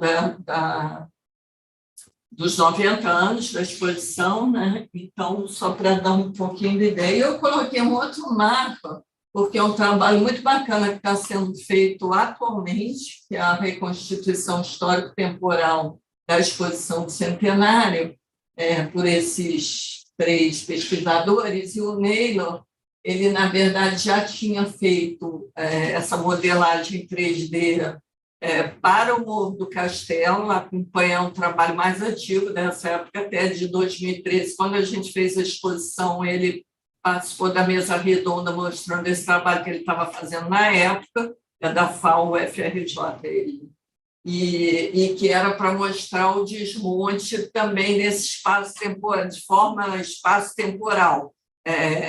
E aí mostra, inclusive, que na época que a exposição abriu, o processo ainda estava bem no meio do caminho, né? E depois ainda vai ficar durante algum tempo. E aí ele está fazendo atualmente, até dia 15 agora desse mês de setembro, ele vai estar, não sei o horário exatamente, mas acho que é lá pelas 10h30 da tarde, no Museu Histórico, ele vai mostrar esse trabalho dele. Depois vocês entram lá para ver, que eu acho que vai ser muito interessante, porque o trabalho é muito interessante. E aí eles estão fazendo agora esse mapeamento das exposições, fazendo esse mapa com volume, que é muito legal também, que se tem uma ideia muito melhor do que era o espaço da exposição, né, com os diversos pavilhões. E eu peguei só esse mapa, que é de junho de 23, já no final da exposição, mas ele foi fazendo isso desde o início, desde 21, dezembro de 21, o primeiro mapa. Então, uma sequência de mapas que mostra, inclusive, assim, o que já estava construído em cada mês, que uma coisa que a gente sabe, mas que com esse trabalho está ficando muito, muito mais claro, é que assim, a exposição foi decidida no ano anterior e simplesmente quando ela tinha que abrir, as coisas não estavam prontas, entendeu? E isso, assim, a gente tem muitos textos que falam sobre isso, aí fala que é sobre o gênio brasileiro, que está sempre fazendo tudo em cima da hora, que é da nossa personalidade, que é uma coisa maravilhosa. Os textos da imprensa, na época, tentam valorizar isso, né? Mas a verdade é que foi tudo feito de forma, como a gente faz mesmo, né? De forma trabalhada. Até o Copacabana. O Copacabana só ficou pronto no ano seguinte, por aí vai. E realmente, no final de 22, início de 23, tinha muito pavilhão que não tinha sido inaugurado ainda, entendeu? Só viria a ser inaugurado quase quando a exposição já estava sendo prevista para fechar. A data... uma estratégia de marketing para você mudar a data, inclusive, da exposição, do fechamento teve que ser adiada, era para acabar em março, acabou em julho, se acabasse em março ia ter pavilhão que nem ia ter sido. Eu tenho uma dúvida, esses pavilhões todos são construídos de alvenaria, como o Petit Trianon? Não. O Petit Trianon ele foi feito para ser doado ao Brasil. Entendeu? Então, ele já foi feito foi decidido na França que ele seria um presente da França para o Brasil. Então, ele foi feito assim. Uma boa parte era de madeira, estuque, houve experiências em concreto armado, sim, também alguns, pelo menos para a parte estrutural, e aí o resto era madeira, entendeu? Mas nem tudo, a maior parte até eu diria que não, mas alguns sim. Isso é uma outra questão também, o legal, o que foi feito para ficar, o que foi feito já foi feito para ser demolido mesmo. Isso, apesar das pessoas não entenderem de forma nenhuma, uma coisa que você tem que abstrair. Então, porque você fica assim, mas que pena, construir isso vai ser demolido. De fato, mas é uma coisa intrínseca às exposições, é isso mesmo, e tudo é feito para ficar. Alguns marcos, sim, mas nem tudo. A exposição de Paris, do 1900, também tinha esse princípio de efêmero. Todas, né? Todas. Alguns prédios foram feitos para ficar. As exposições americanas também, alguns prédios eram feitos para ficar, até para o Museu de Belas Artes, depois da cidade. Mas a própria Torre Eiffel foi feita para durar um pouco, depois ser desmontada e usar o material em outro lugar. Entendeu? Então, existe, afora assim, uma coisa de estratégia de construir um prédio que fique, realmente os outros prédios eram para ser demolidos. Acho que eu vou percorrer um pouquinho, me empolgo aqui. Aqui estão alguns pavilhões nacionais. E aí eu separei um pouco, eu queria que vocês vissem o portão principal aqui, que está ali ao lado do Monroe, e que dava, então, para a seção... dava para a Avenida das Nações, isto é, para os prédios estrangeiros, para os pavilhões estrangeiros, primordialmente. E aí esses prédios, porque aí vem o debate arquitetural, que eu não vou me alongar, mas que é a questão dos estilos do ecletismo, ainda totalmente dominantes, versus o neocolonial, que era a ideia de uma busca de raízes. Na época nem se chamava neocolonial, se chamava o colonial. Então, além da exigência de serem arquitetos a fazerem os projetos, para a exposição havia uma exigência de que alguns seguissem o estilo colonial, como era chamado na época, buscando, e isso não era só uma coisa assim ilustrativa, eu quero que seja estilo neocolonial não, colonial, na verdade, era uma busca por raízes para se chegar a uma arquitetura nacional. Então, a ideia era essa, a nossa arquitetura é carregada de estrangeirismo, a gente só copia o ecletismo lá de fora e tal. Não, a gente quer uma arquitetura que seja, pelo menos pela parte dos arquitetos, né? Ou da maioria deles. A gente quer um caminho para uma arquitetura que seja nossa, porque nessa época é isso, a gente fica buscando o que é nosso, na arte e na arquitetura também. Então, assim, na verdade, o ecletismo, o neocolonial, e aí Carlos Kessel, quem quiser saber mais de neocolonial, Carlos Kessel, é exatamente isso, ele não era um estilo que tivesse um fim em si mesmo, ele era um estilo para que se buscasse as raízes e criar um estilo nacional, com essa ideia de que deveria existir um estilo brasileiro que não existia na época. Então, esses são os prédios que estariam dentro da linguagem dos ecletismos europeus, e aí a gente vai comparar esse outro portão, que é a primeira foto, que dava ingresso à seção brasileira da exposição e que tinha pavilhões, tanto de neocolonial como aqueles outros que eu mostrei. Na verdade, todos esses pavilhões eram nesse local, nessa seção norte. Aqui a ideia do renovar o passado, porque é justamente a parte da Casa do Trem, né, e do Arsenal de Guerra, que foi, aí podemos chamar como quisermos, embelezado, maquiado, escondido, o que quiser, para pegar essa linguagem era o colonial que virou neocolonial, na verdade. Então, aí eu chamei de renovando, aqui eu vou chamar de encobrindo ou escondendo, que é um mercado municipal, que ele recebeu toda essa cobertura para se tornar o pavilhão das indústrias particulares, com uma feição que combinasse com o resto da exposição, que não poderia... Já tinha sido desativado enquanto mercado?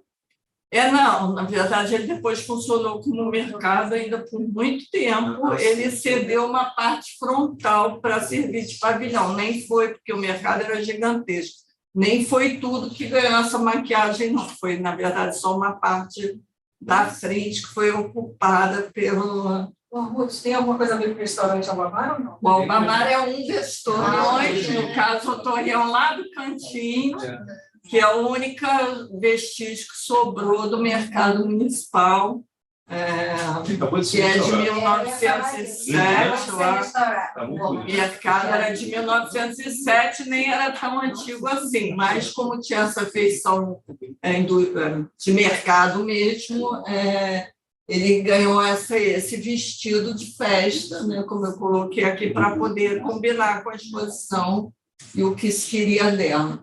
Aí é só um pouco da técnica, né, que alguém perguntou, que existem geralmente os relatórios de trabalho, livro de ouro, tal, tem alguns relatos. Não é muito fácil, eu nem estudei tanto isso assim, quais eram as técnicas, mas é uma coisa que eu tenho vontade de estudar, as diversas técnicas aplicadas aos prédios de caráter efêmero, principalmente, mas também as inovações, né? Então, aqui é um prédio que é o Palácio das Festas, e aí esse é do Arquimedes Memória e do Pouchet, Francisco Pouchet, e menciona aí essa questão e tudo era é o melhor, é o maior, então era maior, vão já coberto com madeira, com viga de madeira, que eram 40 metros de arcabouço, enfim. E aí tem essas menções dos desafios técnicos, mas isso tudo a gente tem que pensar que a importância disso tudo não se resume à exposição, se resume ao que foi pesquisado e feito para cá para ser aplicado na arquitetura e na engenharia da cidade que continuava em funcionamento, né? Deixa eu correr, que a gente está. Que são alguns pavilhões estrangeiros, acho que não dá tempo muito de falar, mas para vocês terem ideia também dessa linguagem que, em alguns momentos, mostrava o nacional dessas culturas, como o mexicano, que é neocolonial também, justamente por estar nesse momento, o do Japão, que é tipicamente...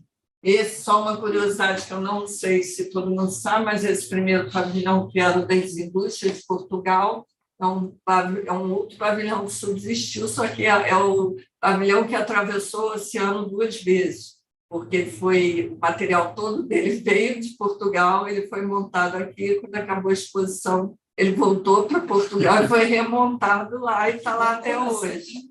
Né? Então, ele tem essas...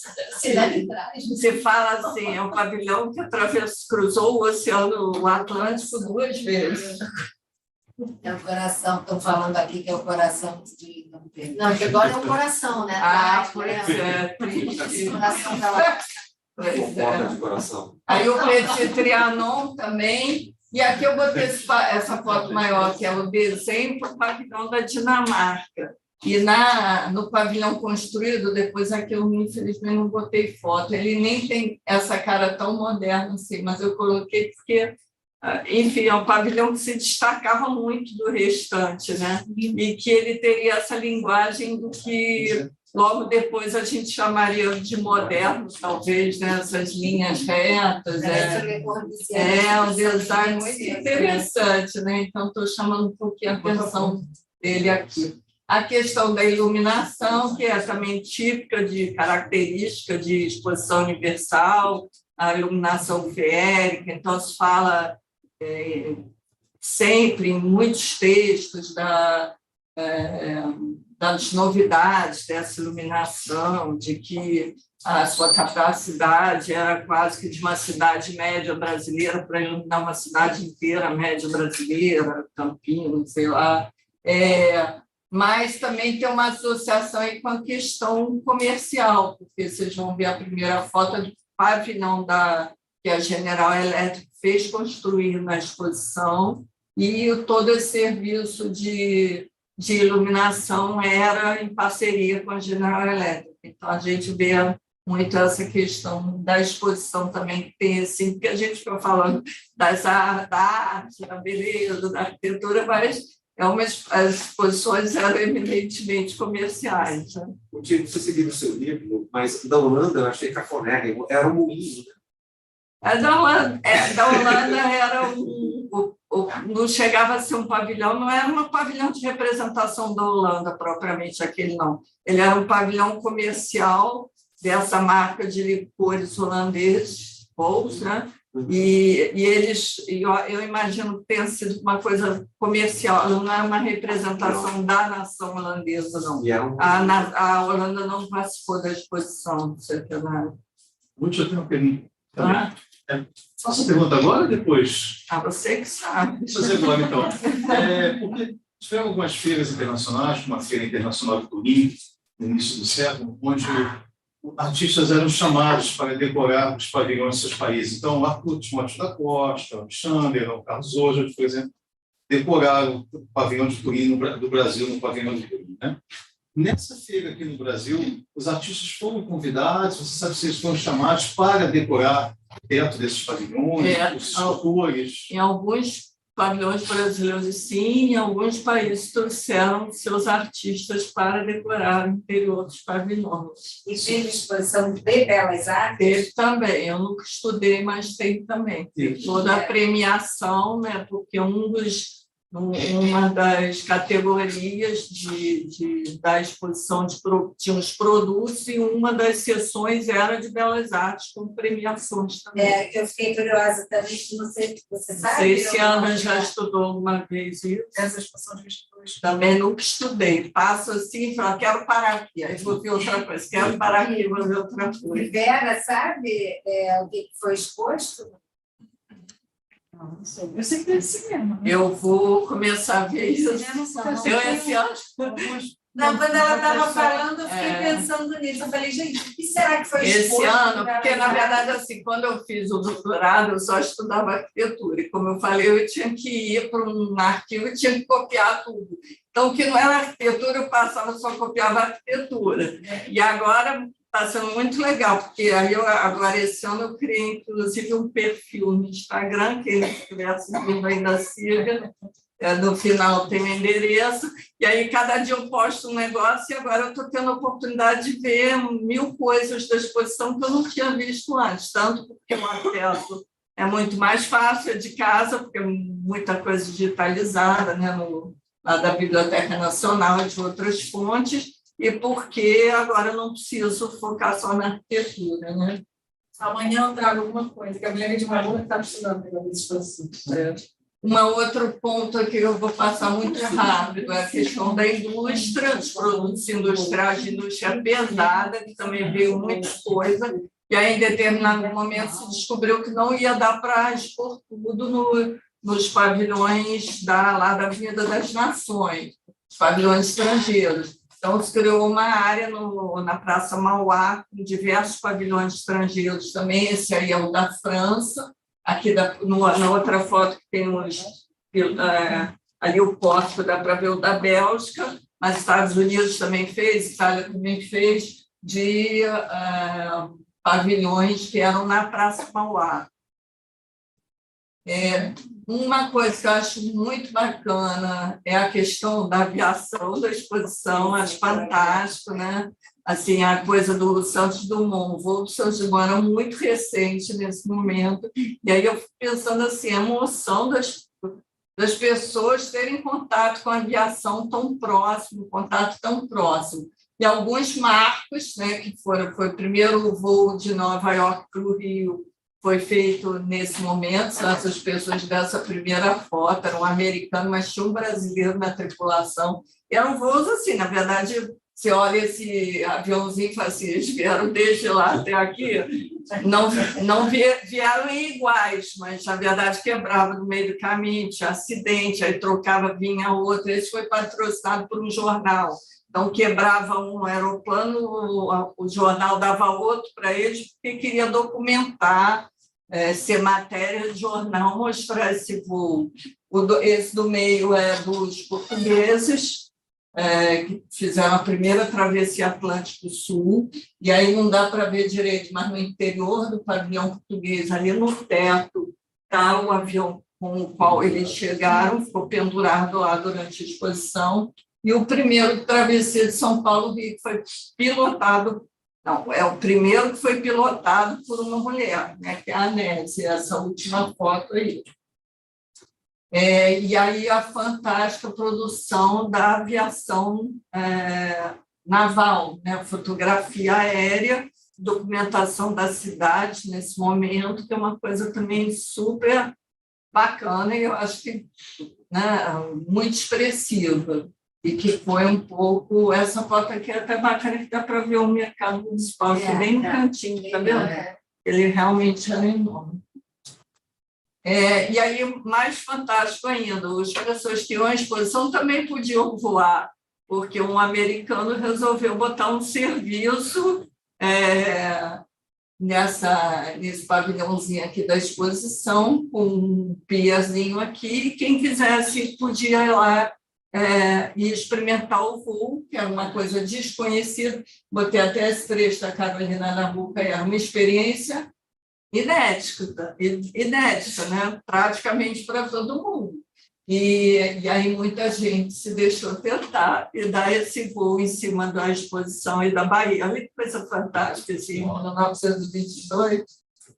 Aí eu botei também uma coisa aí relativa aos transportes, mas focando aqui mais na questão do carro, que também tem uma expressividade aí, nesse momento muito grande. E essas duas últimas fotos, na verdade, é da primeira exposição automobilística do Brasil, que foi em 1925, e os pavilhões de Portugal e da Itália ainda estavam de pé e abrigaram essa exposição organizada pelo Automóvel Clube do Brasil. Então, assim, mostrando também que as coisas da exposição continuaram tendo a repercussão, são tendências que viraram moda, são coisas que viraram desejáveis, né, em termos de compra.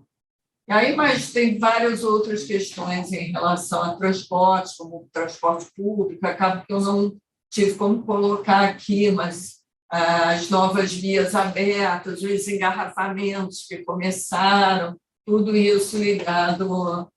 E essa exposição de automóveis se deu justamente para incentivar as pessoas a comprarem automóveis, né? Essa de 25. Aqui eu também achei bem interessante a questão dos serviços, né? A parte de tecnologia e de serviço, o que era oferecido naquele momento, né? Então, o pessoal que falava inglês, francês, alemão, os guias, foram impressos muitos guias da exposição, isso a Isabela sabe melhor do que ninguém, né? E intérpretes, enfim, os anúncios, você podia comprar passagem, podia fazer câmbio. Tem a questão, talvez seja... isso tudo ficava no Palácio Moura, que não tinha sido construído para a exposição, já tinha sido reconstruído depois de ter sido pavilhão do Brasil na exposição de St. Louis. Ele foi reconstruído aqui e ele serviu de birô de informação da exposição e recepções, lugar também de recepções e festas. Aí essa parte da radiotelefonia, porque foi na exposição, a primeira transmissão de rádio foi feita no momento da inauguração da exposição centenário, então, marco também muito importante. Foi transmitido o discurso do presidente, e de noite foi ao contrário.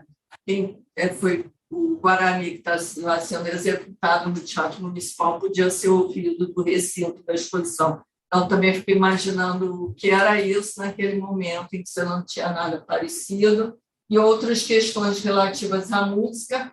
Aí eu vou indicar esse trabalho, a música na exposição do Internacional da Independência, Memória e Modernidade, Ana Cristina Cardoso da Fonseca.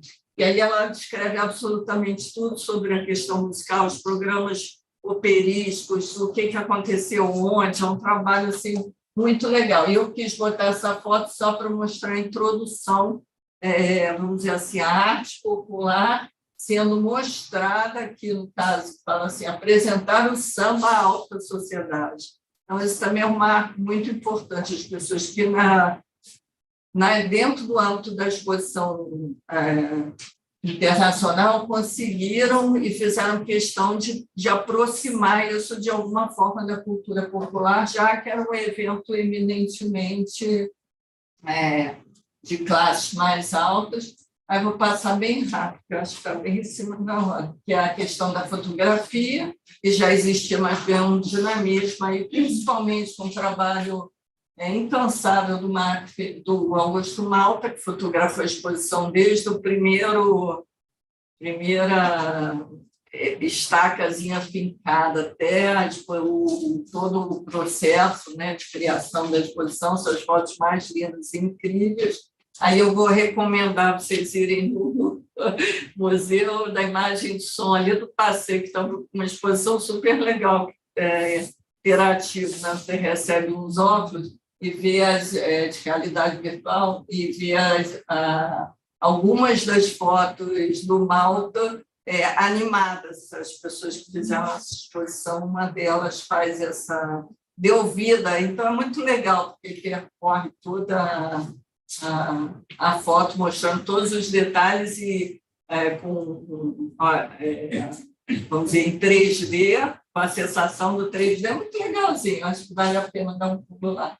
A questão do cinema, que aí a gente tem capturas de imagens em movimento da exposição de 22, que também é algo fantástico, e o CTAV, esse ano, disponibilizou esse vídeo, que, na verdade, é um trabalho dos anos 70, em que esses dois cineastas pegaram as imagens lá de 22 do Silvino Santos e fizeram um filme que se chama A Exposição da Independência. Está no YouTube, CTAV, também é muito bacana ver a exposição em movimento. Esse filme, Ruth, a gente vê muita criança. Porque eu vou mostrar o parque de diversões. Tem até os momentos que mostram os brinquedos do parque. Era um programa de família. Existe até, outro dia eu estava lendo um texto do pessoal da Cinelândia reclamando que os cinemas fim de semana estavam ficando muito vazios, porque todo mundo só queria ir para a exposição. E ainda tinha dia que era ingresso gratuito na exposição, então ninguém ia para o cinema, todo mundo ia para a exposição. Ainda deu disputa na cidade aí do que é. Aqui a parte da ciência, aí também eu vou recomendar esse trabalho Terra Encantada, porque é uma tese de doutorado só sobre essa parte da ciência na exposição, que também aí, gente, é muito bacana, porque foram realizados 30 congressos no âmbito da exposição, os assuntos mais variados que vocês imaginem, inclusive as coisas, eu acho, até inovadoras, que a gente até hoje não conseguiu muito, né, ir adiante, às vezes, congresso, primeiro congresso surdos mudos, sabe? Congresso assim, muito relevante, além de toda a parte científica. As instituições também vieram com suas mostras, né? Jardim Botânico, Mineralogia, muitas instituições. A gente não vai... E o Palácio das Festas, ele chamava Palácio das Festas, mas também da higiene e da saúde, que são questões importantíssimas nesse momento. Todo mundo está perto. Pois isso é muito legal. É uma reunião, curso de férias de professoras primárias. Olha a elegância das professoras primárias do curso de férias. E no Palácio das Festas. Aqui também um negócio, um assunto bem bacana, que é o Palácio da Estatística, que é esse palácio que existe até hoje, só que sem a cúpula, que é o Centro Cultural da Saúde, ali Do lado das barcas. do lado das barcas. Ele era o Palácio da Estatística e o objetivo dele era mostrar o Brasil em números, os progressos do Brasil. E aí eles mostraram também o censo de 1920, porque em 1920 tinha sido... Uma gracinha essa representação gráfica. Então, esse censo é fantástico. Exatamente. Então, nem tudo é com gráfico, uma boa parte tem os desenhos fantásticos também, depois vocês procurem na internet, que é muito legal. E na inauguração da exposição, olha a elegância também das funcionárias aqui, mostrando como que se fazia o levantamento dos dados do censo. E essa reportagem aqui da Ilustração Brasileira mostrando os maquinismos modernos importados sobre a difuração de cartão para se tabular os dados recolhidos nesse censo de 1920. Então, também é um pavilhão muito interessante nesse sentido.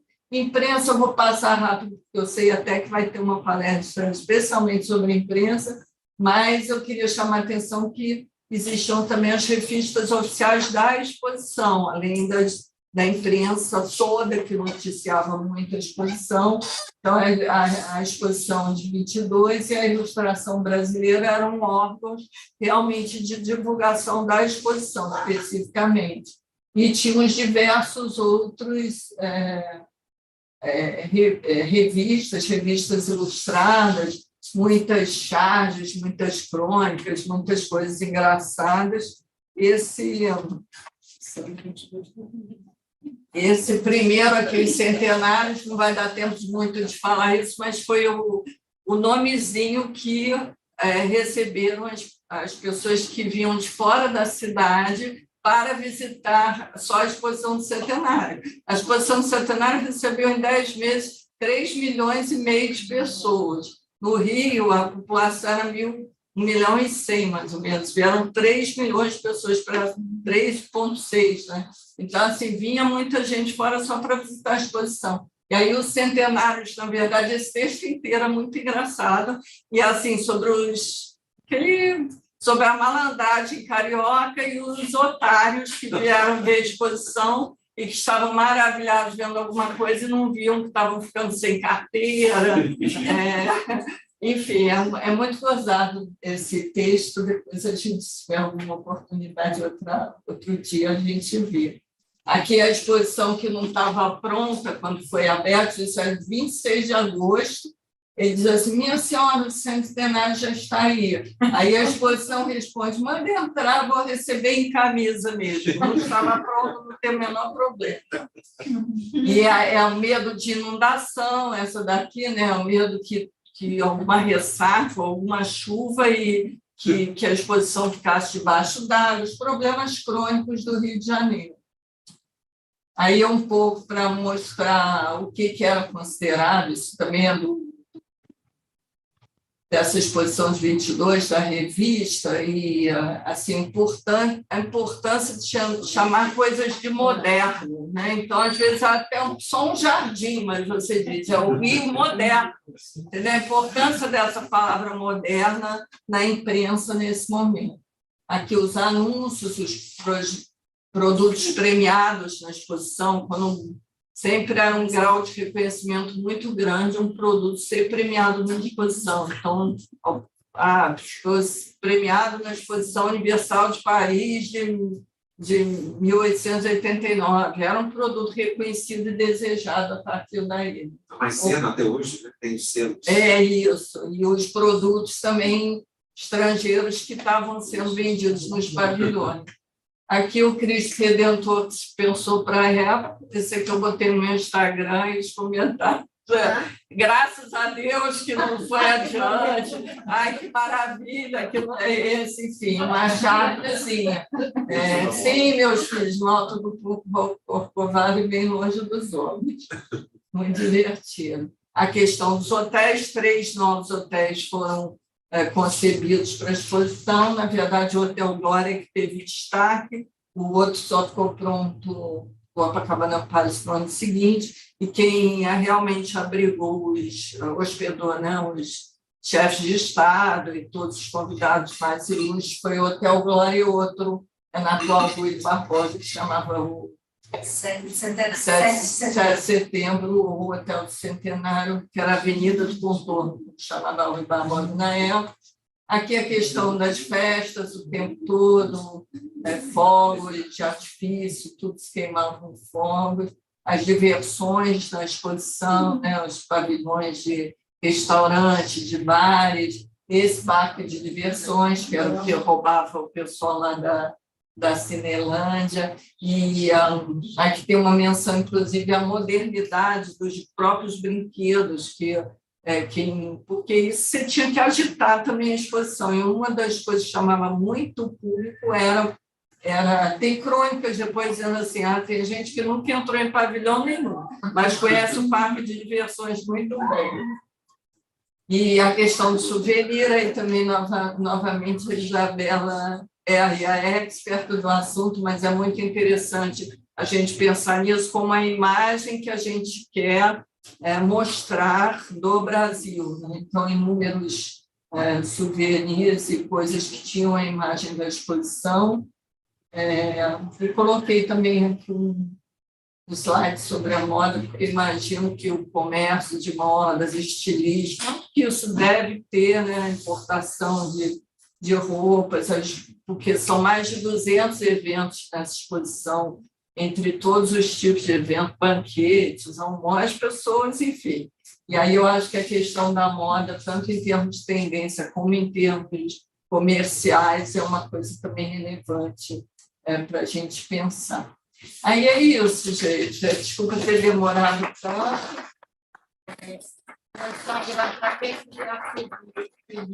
Vou fazer aqui um anúncio, essa exposição. É a Expo Centenário Underline 1922, que aí lá a gente fica todo dia falando sobre exposições bem divertidas. Obrigada, tá? Olha só, deixa eu só falar uma coisa. Vocês duas estavam com pressa, quer dizer, as duas palestrantes. A gente que está com pressa. E aí, assim, eu queria que a Leila falasse, você anotou tanta coisa, tenho certeza que você anotou coisa interessante. Não sei se você quer já sair, enfim, se a gente deixa a Leila falando sozinha. Não, eu vou filmar 10 minutos. Não tem para ouvir ela falar. Eu queria só acender a luz aqui. Deixa eu desligar. Não, não, é porque foi ótimo também ouvir, né? Posso ficar aqui mesmo? Como você quiser. Não, eu prefiro que você sente por causa da filmagem. Você não...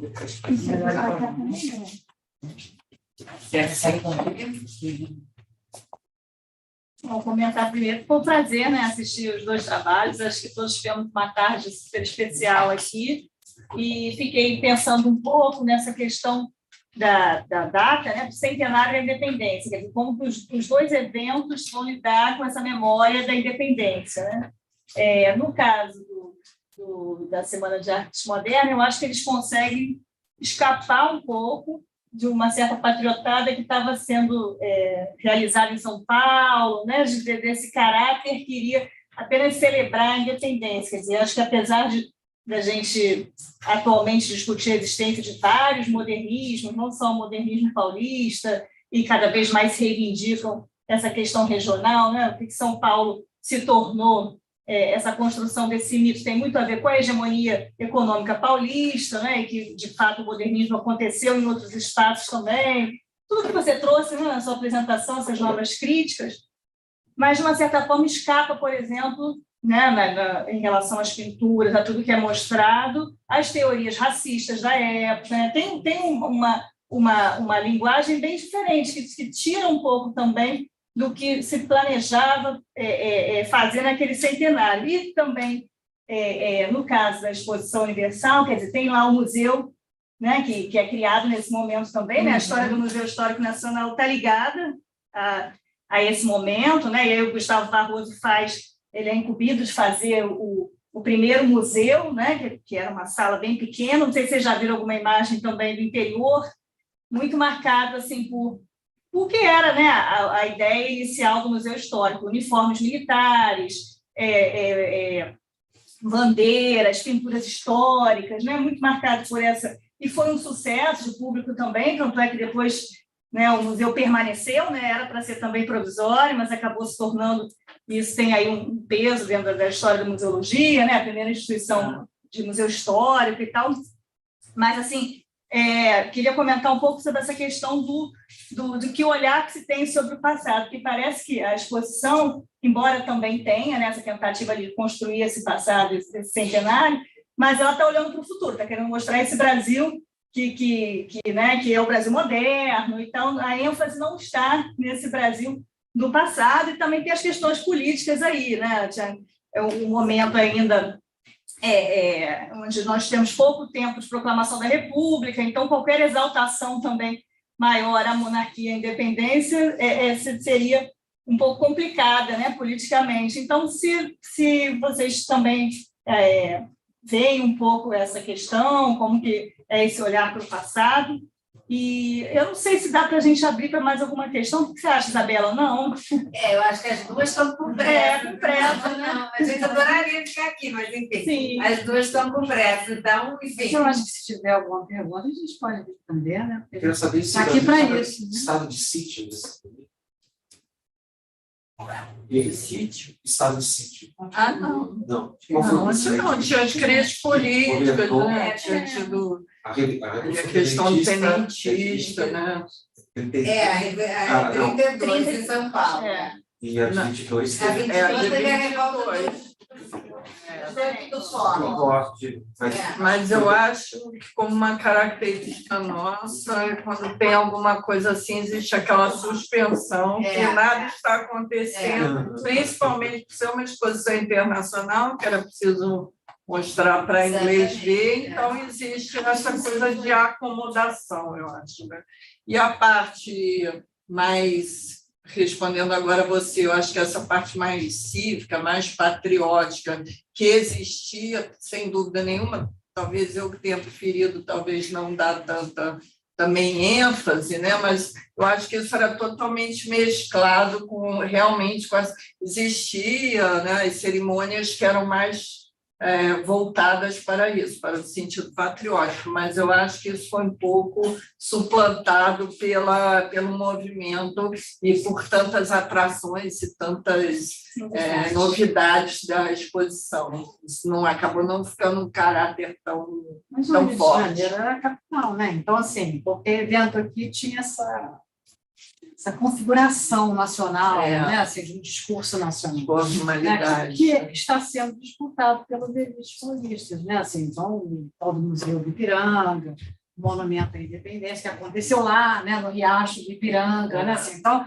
eles estão disputando um pouco isso, tanto essa organização do passado, como do museu, se for do Museu Histórico, lá tem o Museu do Ipiranga, que já funcionava, inclusive, mas ele é todo reconfigurado, né? E ele faz vários retratos. Você falou da coisa do racismo, mas, por exemplo, no Museu do Ipiranga, né, dentro de uma visão absolutamente conservadora, entre os retratos das figuras da independência do Brasil, tem a da Maria Quitéria, né, que é a negra, a baiana, que lutou como se fosse um soldado, né, era uma mulher que se vestia de homem, etc. Tudo assim. Então, também, de certa maneira, questionava um pouco essa ideia, né? Então, assim, eu acho que tudo que acontecia no Rio era oficial, era nacional, entendeu? Então, tem essa disputa toda de São Paulo justamente por essa liderança, né? Eles tinham dinheiro, mas eles não eram a capital, né? Assim, então, eles queriam justamente essa liderança e essa apropriação de uma narrativa nacional. Que a Semana de 22, ela talvez, naquele momento que ela aconteceu, não tivesse, mas com o tempo foi dado esse caráter totalizante, né, e nacional, nacionalista. A cidade cresce, né, o mito cresce junto. Né? É muito legal isso de vocês duas, né? Quando a Ruth começou a falar, foi ao contrário, porque na época tudo era a exposição centenária e depois aquilo se esquece. Na verdade, eu acho que na exposição do centenário, como a exposição precisava ter público, porque ela vazia não fazia sentido, na verdade, você teve que começar a ter. Existe até um momento que se fala no início de 23, que a exposição já estava ficando meio esvaziada, tinha assim, o sentido de novidade estava sendo perdido, e aí se contratou uma outra empresa para cuidar das diversões da exposição, que deu aquele gás para... Então, tem um pouco essa ideia assim, de que você tinha que dosar o que acontecia ali para o público querer ir, entendeu? Então, existe essa coisa até, né, que eu vi no trabalho dessa pesquisadora sobre a questão da música, até a música mais popular ela foi introduzida na exposição e nos eventos e nas diversões da exposição, no pavilhão de música e tal, no sentido também de você chamar mais público popular para a exposição, não ficar uma coisa tão elitista que o público em geral não quisesse frequentar. E aí, no carnaval, eles fizeram uma coisa também massiva, baile de carnaval, coisas que eram, assim, esse tipo de atrativo, né? Não, eu ia falar só que sobre a sala do museu histórico, essa exposição que está lá em cartaz, que é Rio 1922, o último módulo dessa exposição, eles recriaram um ambiente como se fosse a sala que era no pavilhão das grandes indústrias, com a mesma mesa, uma disposição semelhante, em homenagem para fazer referência. Então, ali também a gente pode ter um pouquinho da ideia do que era essas duas primeiras salas que foram a origem do Museu Histórico Nacional. Era só aqui uma perguntinha que eu esqueci de fazer na hora. Aquela pintura da Anitta, uma índia, meio assim, digamos assim, ela foi feita depois da crítica do Monteiro Lobato? Acho que não, ela é de 1917, mas eu acho que é anterior, a exposição é em dezembro, né? Isso. De 1917, eu acho que é anterior. Tanto ela quanto aquele Tropical, também aquele óleo dos casos, já é assim, depois que ela volta de Nova York, já atendendo aos pressupostos mais nacionalistas, entendeu? De fazer uma pintura mais brasileira, do modernismo paulista, né? Que já existia antes da semana, embora eles mesmo tenham inventado, porque começaram lá, entendeu? Assim, então, ela já faz uma pintura em 16 e 17 mais nacionalista, digamos assim. Então, ela faz aí. É da coleção do Gilberto Chateaubriand, toda hora está no banco, toda hora a gente vê ela exposta. Então, acho que, claro que, com certeza, todos têm perguntas e gostariam de amadurecer outras coisas, mas também, em função dos horários, a gente pode ficar por aqui agradecendo demais a presença. E...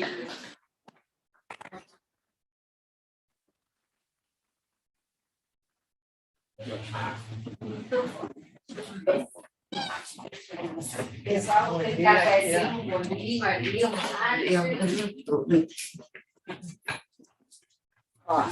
um pezinho, mas tem um livrinho, da Vila, que é bonito.